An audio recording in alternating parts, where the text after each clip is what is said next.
जय हिंद बच्चों, कैसे हो? उम्मीद करते हैं आप लोग अच्छे होंगे। प्यारे बच्चों, आज का क्लास लेकर फिर आप सबके बीच उपस्थित हो गए हैं। मेरे देश के नौजवान, आज के क्लास में हम लोग क्या पढ़ने वाले हैं? तो आज के क्लास में हम लोग पढ़ेंगे खनिज, अयस्क, भर्जन, निस्थापन, संक्षारण। यानी जो इस चैप्टर का बचा हुआ टॉपिक है, आज उन सभी को इस क्लास में समाप्त करेंगे। अब एक क्लास बाबू चाहे आधे घंटे का हो, चाहे 1 घंटे का हो, या फिर उससे ऊपर का हो, आज का टारगेट है इस चैप्टर को समाप्त करना। समय बचाने हेतु पहले से बोर्ड पे लिख दिया गया है, ताकि वीडियो छोटा हो, एक क्लास छोटा हो, वीडियो लंबा ना हो, जिससे अपलोड करने में समस्या ना हो। मेरे देश के नौजवान, ये जो आज का क्लास है, पूरे क्लास के अंत तक बने रहिएगा। आज आपका ये जो धातु और अधातु अध्याय चल रहा है, ये अध्याय आज समाप्त हो जाएगा। इसके उपरांत कल से हम लोग कार्बन तथा उसके यौगिक, कार्बन इट्स कंपाउंड वाला चैप्टर शुरू करेंगे। सबसे पहले समझते हैं बाबू, खनिज क्या होता है। सबसे पहले समझते हैं खनिज क्या होता है। यहां देखिए मेरे देश के नौजवान, लिखा है खनिज, मिनरल। खनिज क्या है? पृथ्वी में धातु तथा उसके यौगिक जिस रूप में प्राप्त होते हैं, खनिज कहलाते हैं। कह रहा है, जब हम पृथ्वी से किसी पदार्थों कुछ पदार्थों को निकालते हैं, जब हम पृथ्वी से कुछ पदार्थों को निकालते हैं, तो उन पदार्थों को निकालते समय धातु के साथ जितने भी पदार्थ मिलकर बाहर निकलते हैं, उन सभी पदार्थों को हम लोग क्या कहेंगे? पूरे पदार्थ को हम लोग क्या कहेंगे? खनिज। पृथ्वी में धातु तथा उनके यौगिक जिस रूप में प्राप्त होते हैं, यानी पृथ्वी के अंदर से जो धातु या फिर उसका जो यौगिक है, जैसे भी प्राप्त हो, जिस रूप में प्राप्त हो, उस पूरे पदार्थ को, उस पूरे स्ट्रक्चर को हम लोग क्या कहते हैं बाबू? खनिज कहते हैं। एक बार पुनः देख लीजिए क्या लिखा है, पृथ्वी में धातु तथा उसके यौगिक जिस रूप में प्राप्त होते हैं, खनिज कहलाते हैं। अब एग्जाम्पल के लिए बाबू एक एग्जाम्पल भी यहां नोट किया गया है, कॉपर पायराइट। क्या है? Copper pyrite. ये जो कॉपर पायराइट है, CuFeS2, कॉपर पायराइट।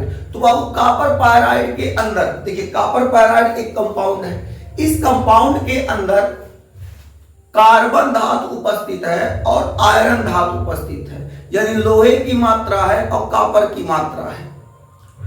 किसकी? लोहे की मात्रा है और कॉपर की मात्रा है। अब यहां देखेंगे हम लोग लोहे की मात्रा, यहां देखिए एक कॉपर है और यहां लोहा है, यानी कॉपर पायराइट जो है एक प्रकार का खनिज है।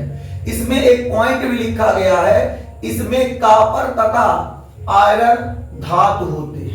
क्या होते हैं? कॉपर और आयरन धातु क्या होते हैं मेरे देश के नौजवान?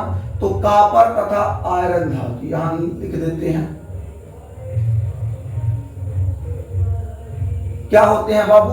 कॉपर और आयरन धातु यहां उपस्थित होते हैं। बात करें अगर हम लोग अयस्क की, अयस्क क्या होता है? तो यहां लिखा गया है, उस खनिज को, किस खनिज? जो बताया गया ऊपर, उस खनिज को जिसमें से किसी धातु को सरलता पूर्वक तथा कम खर्च में अलग किया जाता है, उस धातु का अयस्क है। यानी कहने का मतलब है, जो खनिज हम निकाले हैं, अब उस खनिज में कुछ धातु होगा, बिल्कुल। यहां देखिए, यहां एक खनिज निकाला गया है, इस खनिज में कॉपर की मात्रा है, आयरन की मात्रा है। अब इस खनिज से बाबू ये जो धातु कॉपर है और जो आयरन है, उसको कम खर्च में वहां से निकाल ले। कम खर्च में कॉपर को अलग कर ले, कम खर्च में लोहे को अलग कर ले, तो बाबू ऐसे पदार्थ क्या कहलाते हैं? तो इन्हें हम लोग बाबू अयस्क कहते हैं। क्या कहते हैं? अयस्क कहते हैं। अब यहां पॉइंट क्या लिखाया गया है बाबू, ध्यान दीजिएगा। यहां लिखा गया है, सभी अयस्क खनिज होते हैं। मतलब जितने भी अयस्क हैं, जितने भी अयस्क हैं, सब अयस्क क्या होंगे? खनिज। क्योंकि सभी अयस्क बाबू खनिजों से ही प्राप्त होंगे। खनिज में से जब धातुओं को निकालेंगे तभी तो अयस्क प्राप्त होगा। यानी जितने भी अयस्क हैं, सभी अयस्क खनिज होते हैं। परंतु मेरे देश के नौजवान, परंतु कहने का क्या मतलब है, परंतु सभी खनिज अयस्क नहीं होते। यानी अभी आपको बताया गया जितने भी अयस्क हैं सब खनिज हैं, लेकिन सभी खनिज बाबू अयस्क नहीं होंगे। क्यों नहीं होंगे भाई? जो अयस्क होगा खनिज से प्राप्त होगा, यानी वो जितने भी अयस्क होंगे सब खनिज होंगे। लेकिन जब खनिज निकलेगा तो जरूरी नहीं उसमें धातुएं निकले, आधातु भी हो सकता है, कुछ उपधातु भी हो सकते हैं, कई पदार्थ हो सकते हैं। यानी हम लोग कह सकते हैं सभी खनिज बाबू अयस्क नहीं होते, सभी खनिज अयस्क नहीं होते, परंतु सभी अयस्क खनिज होते हैं। इस पॉइंट को याद रखिएगा। बात अगर हम लोग करें अयस्कों के प्रकार की, अयस्क कितने प्रकार के होते हैं, तो बाबू अयस्क के कई प्रकार हैं, जिसमें कुछ प्रमुख प्रकार यहां बोर्ड पे हम नोट कर दिए हैं। जैसे पहला हो जाएगा प्राकृतिक अयस्क। पहला क्या हो जाएगा? प्राकृतिक अयस्क। इन अयस्कों में धातु स्वतंत्र अवस्था में पाई जाती है। कह रहा जो प्राकृतिक अयस्क होते हैं उसमें जो धातु होता है वो स्वतंत्र माने आजाद स्वतंत्र अवस्था में पाया जाता है। प्राकृतिक अयस्क में जो धातु होते हैं, जो धातु होंगे बाबू वो स्वतंत्र अवस्था में पाए जाएंगे। जैसे प्लेटिनम, सोना, इसके अलावा और भी हो जाएंगे, चांदी हो जाएगा, कॉपर हो जाएगा, जिंक हो जाएगा, कई। यानी जो प्राकृतिक अयस्क होते हैं वो क्या होते हैं? स्वतंत्र अवस्था में पाए जाते हैं। एग्जाम्पल के लिए आप प्लेटिनम याद कर लीजिएगा, सोना याद कर लीजिए। आगे बात करें हम लोग ऑक्साइड अयस्क। क्या? ऑक्साइड अयस्क। ऑक्साइड अयस्क क्या होता है? इन अयस्कों में धातुएं अपने ऑक्साइडों के रूप में पाई जाती हैं। यानी जो ऑक्साइड अयस्क होता है उनमें जो धातुएं होती हैं ऑक्साइड के रूप में पाई जाएंगी। कैसी पाई जाएंगी मेरे देश के नौजवान? तो ऑक्साइड के रूप में पाई जाती हैं। ऑक्साइड का मतलब क्या? धातु के साथ अगर ऑक्सीजन क्रिया कर लेगा तो ऑक्साइड बनाएगा, धातु ऑक्साइड बनाएगा। तो यहां क्या कहा जा रहा है? ऑक्साइड अयस्क में इन अयस्कों में जो धातुएं पाई जाती हैं अपने ऑक्साइडों के रूप में पाई जाती हैं। यानी धातु से ऑक्सीजन क्रिया करके ऑक्साइड बना लिया। बाबू देखो, जैसे एग्जाम्पल के रूप में आपको एक एग्जाम्पल यहां बताया गया है, बॉक्साइड। इसमें लिखा है क्या गया? Al2O3 × 2H2O।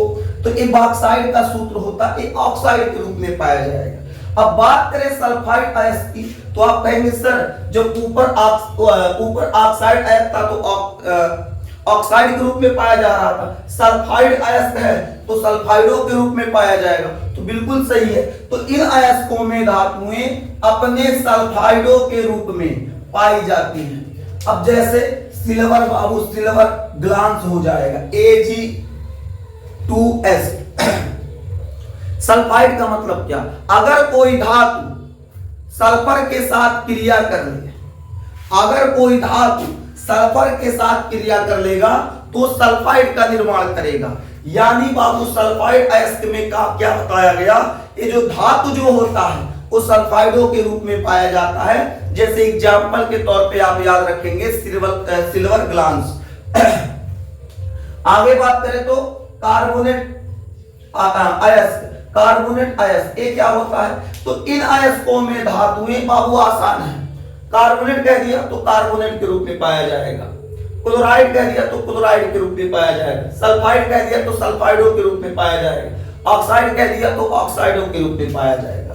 इन अयस्कों में धातुएं अपने कार्बोनेट के रूप में पाई जाती हैं, कार्बोनेट के रूप में पाई जाती हैं। जैसे मैलेकाइट। अब कार्बोनेट का मतलब क्या होता है? अगर किसी धातु के साथ CO3 जुड़ गया, अगर किसी धातु के साथ, अगर किसी मेटल धातु, अगर किसी मेटल या धातु के साथ, मेटल इंग्लिश शब्द है, तो अगर किसी धातु के साथ कार्बोनेट जुड़ गया तो क्या कहलाएगा बाबू? उसे हम लोग कार्बोनेट अयस्क कहेंगे। तो कार्बोनेट अयस्क में जो धातुएं होती हैं कार्बोनेट के रूप में पाई जाती हैं। जैसे हो जाएगा मैलेकाइट, CO3 इंटू CuOH का होल ट्वाइस। बात करें क्लोराइड अयस्क, तो इनमें जो अयस्क होगा, इनमें जो धातुएं होंगी, इन अयस्कों में धातुएं अपने क्लोराइडों के रूप में पाई जाएंगी। किसके रूप में? क्लोराइडों के रूप में पाई जाएंगी। जैसे हॉर्न सिल्वर हो जाएगा। ये हो गया अयस्कों के प्रकार। बात करें अगर हम लोग धातु का निष्कर्षण, धातु को कैसे निष्कर्षित किया जाता है, तो धातु का निष्कर्षण में देखो क्या बताया गया है। सांद्रित अयस्क से धातु प्राप्त करने की पूर्ण क्रिया, सांद्रित अयस्क से धातु प्राप्त करने की पूर्ण क्रिया को धातु का निष्कर्षण कहते हैं। यानी जो सांद्रित अयस्क है, सांद्रित अयस्क से धातु को प्राप्त करने, यानी सांद्रित अयस्क से धातु को निकालने या प्राप्त करने की जो प्रोसेस यानी क्रिया होती है, उस क्रिया को हम लोग क्या कहते हैं?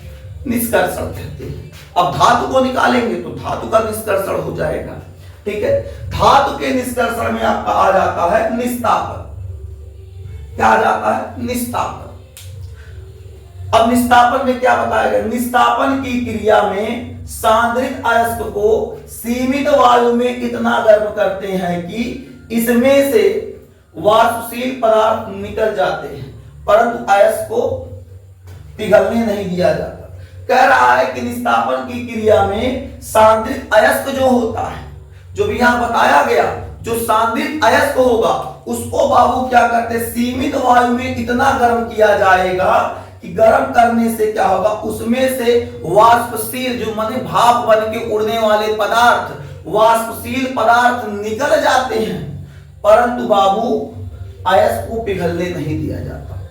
यानी निस्तापन में क्या बताया गया कि जो सांद्रित अयस्क है, जैसे ये कोई सांद्रित अयस्क है, इसको इतना गर्म किया जाएगा, इतना गर्म किया जाएगा, इतना गर्म किया जाएगा कम वायु में कि यहां से जो है सांद्रित अयस्क में जो वायु बन के निकलने वाले पदार्थ है, जो वाष्प बन के, भाप बन के निकलने वाले पदार्थ हैं, वो निकल जाए। लेकिन उसको इतना गर्म नहीं किया जाएगा कि बाबू जो हमारा अयस्क है वो पिघल जाए, जो धातु हमारा है वो पिघल जाए। तो यही बताया जा रहा है, निस्तापन की क्रिया में सांद्रित अयस्क को सीमित वायु, मतलब बहुत हाई क्वालिटी वायु में, मतलब मीडियम वायु में, सीमित वायु में इतना गर्म करते हैं कि उसमें से वाष्पशील पदार्थ निकल जाते हैं। जो भाप बन के निकलने वाले पदार्थ हैं वो गर्म करने पे निकल जाएंगे, परंतु अयस्क को पिघलने नहीं दिया जाता है। अयस्क को पिघल जाएगा तो हमारा कोई मतलब नहीं, तो फिर निस्तापन कहलाएगा नहीं। तो इतना मतलब गर्म किया जाएगा कि जो और पदार्थ है वो निकल जाए वाष्प बन के, बाकी बाबू जो आपका अयस्क है वो न पिघले। अब यहाँ एक पॉइंट लिखवाए हैं, उसको ध्यान दीजिएगा। प्रायः कार्बोनेट ऑक्साइड तथा हाइड्रोक्साइड अयस्कों का निस्तापन किया जाता है। कह रहा है जो कार्बोनेट होते हैं, ऑक्साइड होता है, इसके अलावा हाइड्रोक्साइड होते हैं, इन सभी अयस्कों का क्या किया जाता है? निस्तापन किया जाता है। इनका निस्तापन होता है। किसका किसका? कार्बोनेट का, ऑक्साइड का, और इसके अलावा हो जाएगा हाइड्रोक्साइड का। किसका? तो कार्बोनेट का, ऑक्साइड का और हाइड्रो ऑक्साइड जैसे अयस्कों का निस्तापन किया जाता है। क्या किया जाता है? निस्तापन किया जाता है। अब निस्तापन के बाबू कुछ अभिक्रिया यहां लिख दिया गया, कुछ उदाहरण यहां लिख दिया गया। जैसे Al2O3 इंटू 2H2O यहां है। जब इसको हीट दिया जाएगा तो हीट देने से क्या होगा? Al2O3 ऐसे रहेगा, इसमें क्या होगा? बाकी जो जल के कण हैं वो वाष्प बन के, भाप बन के देखो निकल जाएंगे। अभी बताया गया था कि इसके जो और पदार्थ है वो भाप बन के निकल जाए, लेकिन वो जैसे का तैसे पड़ा रहे। यहां देखो इसका दूसरा एग्जांपल CO3 है, कैल्शियम कार्बोनेट है। इसको गर्म किया जाएगा तो इसमें क्या होगा? CO2 जो होगा, कार्बन डाइऑक्साइड, को बाहर निकल जाएगा, लेकिन CaO कैल्शियम ऑक्साइड ऐसे का ऐसा पड़ा रहेगा। यहां तक नोट कर लीजिए, फिर आपको भर्जन समझा दिया जाए। नोट कीजिए मेरे देश के अच्छे बच्चे।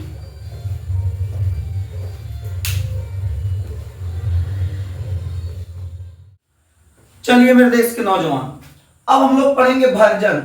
सांद्रित अयस्क को अकेले या सांद्रित अयस्क के साथ। जो सांद्रित अयस्क है चाहे वो अकेले या फिर क्या कर सकते हैं सांद्रित अयस्क के साथ मिलाकर अधिक वायु की नियंत्रित मात्रा की उपस्थिति में, चाहे सांद्रित अयस्क के साथ चाहे अकेले, उसको मिलाकर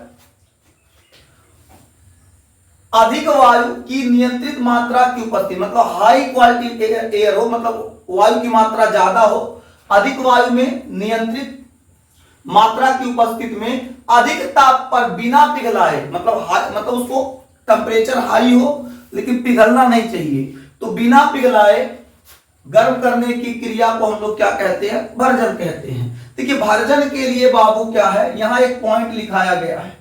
भर्जन के लिए क्या बताया गया है, यह क्रिया परावर्तनी भट्टी में कराई जाती है।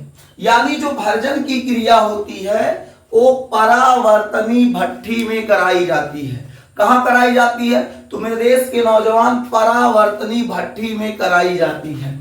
आगे बताया जाए तो इसका एग्जाम्पल जैसे हो जाएगा, यस है सल्फर, सल्फर के साथ ऑक्सीजन की क्रिया कराएंगे तो सल्फर डाइऑक्साइड बनेगा।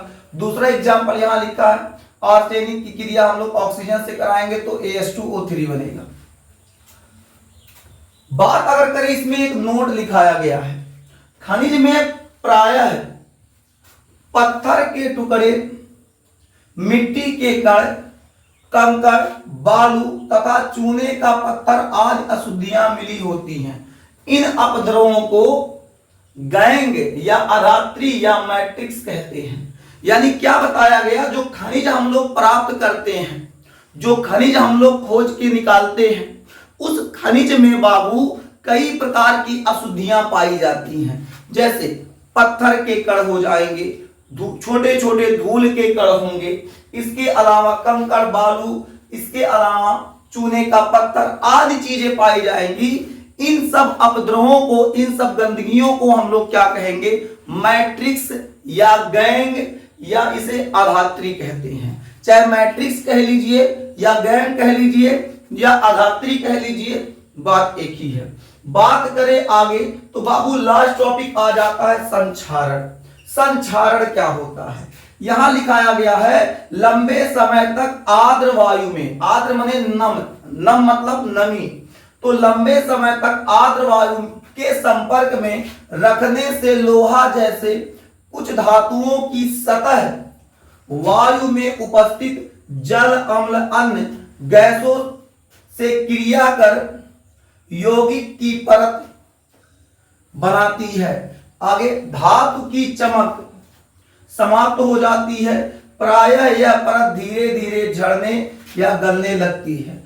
इस प्रक्रम को हम लोग क्या कहते हैं, संक्षारण। कह रहा है जब हम लोग क्या करते हैं, कोई धातु जैसे लोहा सरिया ले लो या लोहे पाइप ले लो, जब उसको आर्द्र वायु यानी नम जगहों पर रखेंगे, नम वायु की उपस्थिति, नम वायु का मतलब होता है हल्का हल्का नमी रहे, पानी की मात्रा हल्का हल्का नमी वाला स्थान रहे, हल्का वायु मिले, हल्का नमी मिले, तो जब नम स्थान पे रखेंगे तो क्या होगा, उस लोहे की परत पर या उस धातु की परत पर एक अलग से लेयर चढ़ने लगता है, एक अलग से परत चढ़ने लगता है, जिससे उस पदार्थ की चमक, उस धातु की चमक बाबू धीरे धीरे क्षीण होने लगती है और उसके सतह पे क्या होता है, एक नया परत आ जाता है और वो धातु धीरे धीरे झड़ने लगता है। क्या करेगा, झड़ने लगता है या गलने लगता है। इस क्रिया को बाबू हम लोग जंग लगना या संक्षारण कहते हैं। अब इसके लिए रिएक्शन क्या होता है, जैसे हमारे पास आयरन है,